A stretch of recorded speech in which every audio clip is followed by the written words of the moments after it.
Hello বন্ধুরা, তো কেমন আছো তোমরা সবাই? তো তোমরা তো দেখেছো আমি ইন্ডিয়া গেটের ভিডিও ফটো ছেড়েছিলাম। তো আমরা অক্ষরধাম মন্দির থেকে ওই দিন ইন্ডিয়া গেটও ঘুরতে গিয়েছিলাম, আর অটো করে গিয়েছি। এত গরম, বিশাল বাজে অবস্থা হয়ে গিয়েছে। আর এখানে আমরা একটু বাইরে সবাই খাওয়া দাওয়া করছিলাম। জানো ইন্ডিয়া গেটের বাইরে খাবারে এত দাম, এক একটা ফুচকা বলছে 5 টাকা করে। তাহলে মানুষ কি খাবে? আর বাইরের কোনো খাবার ভেতরে নিয়ে যেতে দেয় না। আমি তো তোমাদের বলবো, তোমরা যদি কোথাও ঘুরতে যাও, ঘুরতে আসো, তাহলে বাড়ি থেকে কিছু খাবার বানিয়ে নিয়ে আসার দরকার। তো চলো তোমাদের ইন্ডিয়া গেটের ভেতরে নিয়ে যাই। এই যে ভেতরে ঢুকে পড়েছি। তো এবার তোমাদেরকে গেটটা কাছ থেকে দেখাই, ইন্ডিয়া গেটটা।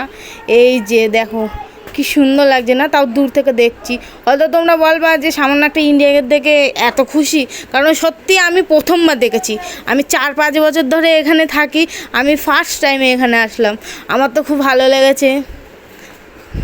ফটো ভিডিও শ্যুট করলাম। চলো একটু কাছ থেকে তোমাদের গেটটা দেখাই। গেটের সামনে যাই। এই যে দেখো